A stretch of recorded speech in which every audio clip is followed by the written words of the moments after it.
What is up, Baggies fans, football fans, and sports fans, to the latest What If series on the channel.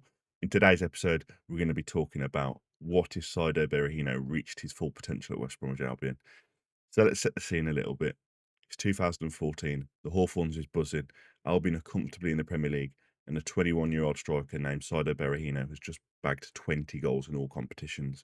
A product of the Albion Academy, he's quick, clinical, ruthless inside the box, and many fans believe he was the next Kevin Phillips, a natural goal scorer the club had been searching for. In fact, that season he finished as Albion's top scorer and was being talked about as one of the brightest young talents in English football. Tottenham wanted him, England were calling, and the path was to superstardom. But then we all know what happened. Off-field issues, attitude problems, contract disputes, fitness concerns, and eventually a £12 million move to Stoke that never worked out. His career was skyrocketing, and it collapsed. So today, let's explore the reality.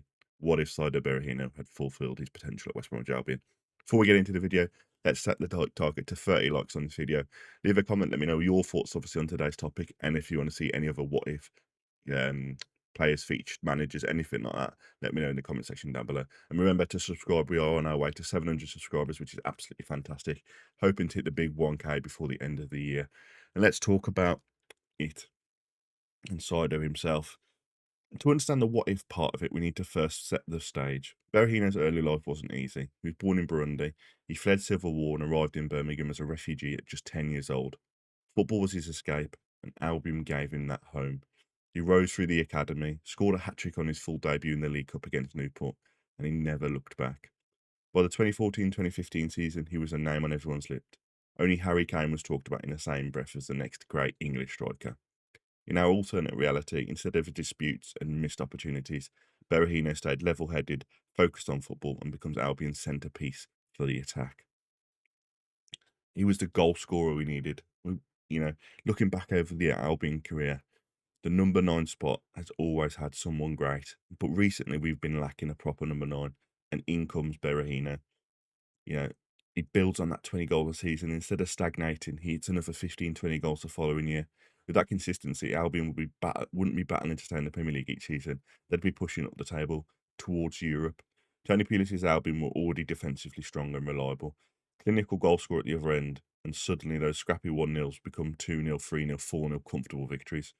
Albion wouldn't just be hard to beat, they'd be dangerous going forward, and Berahino's goals could have taken us to the top half more regularly, maybe even sneaking into Europa League places. And obviously, you got the England factor. In 2014, Berahino was called into the England senior squad for a Euro qualifier against Slovenia. In real life, he never made it onto the pitch, but if he kept scoring, there's no way England could have ignored him. He could be competing with Kane, Sturridge, Vardy, and obviously later Rashford.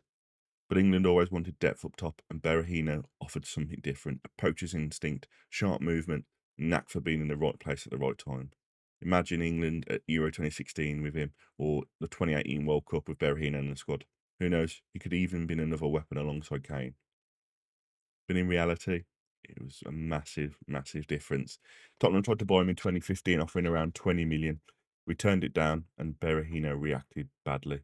In alternative world, what about if he'd have stayed, kept his health focused, and scored another 15, 20 goals, and then gone on for a bigger fee after firing Albion into the top 10? A 25 to 30 million sale at the time would have been huge money for Albion. The cash would have been reinvested into strengthening across the squad, better signings, more stability, and maybe even avoiding some of the struggles that later come in the Premier League era. Or if he stayed, Albion would have had their first genuine 20-goal a season striker since the days of the greats. Think about the partnerships that could have been. Lukaku, would he have stayed? Would we have sold him and brought Lukaku in instead? Those two together, Berahino with Rondon, pace and power.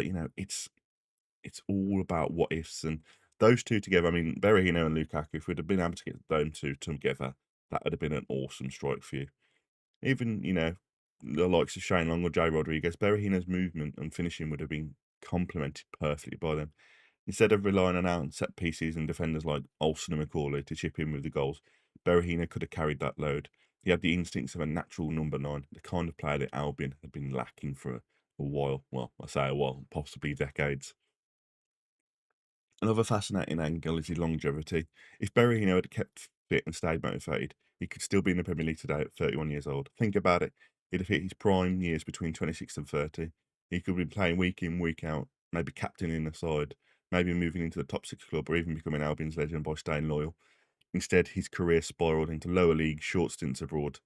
But in this what if, he's a household name, he's respected, and maybe even a role model for the next generation of Albion youngsters. We have the wider impact. Let's not forget the bigger picture on this. If Berahino had fulfilled his potential, Albion's reputation for developing talent would have grown massively. Instead of being known as a club that misses out on stars like Lukaku, selling their stars like Pereira, Albion could have marketed themselves as a club that nurtured one of England's top strikers. It might have attracted better young players to the academy, bigger sponsorships, and kept the club firmly established in the Premier League. Who knows, it could even delay the decline that eventually saw us relegated. Of course, this is all speculation. The truth is that talent alone isn't enough in football. Mentality, professionalism, and dedication matters just as much, and that is where Berahino fell short massively. The attitude problems, fitness issues, and distractions off the pitch cost him dearly. But imagining this alternative world is a reminder of just how fine the margins are in football. One different decision, one more year of focus, and Berahino could have been a player Albion fans still sing about today. So what about if he'd have reached his full potential? The Baggies could have had a 20-season goal scorer, top half Premier League side, and maybe England internationals leading the line. He could have gone down as one of the club's greatest academy graduates, someone that could be thought about with the same lines of Regis Cunningham. Instead, it's a story of unfulfilled promise. But that's what makes football fascinating, the what ifs. Because for every Lukaku or Pereira the Albion that slip away, there's a Berahino who could have been something truly special if the stars had aligned. Thank you very much, everybody, for tuning in this episode, and I hope to catch you in the next one. Bye bye, guys.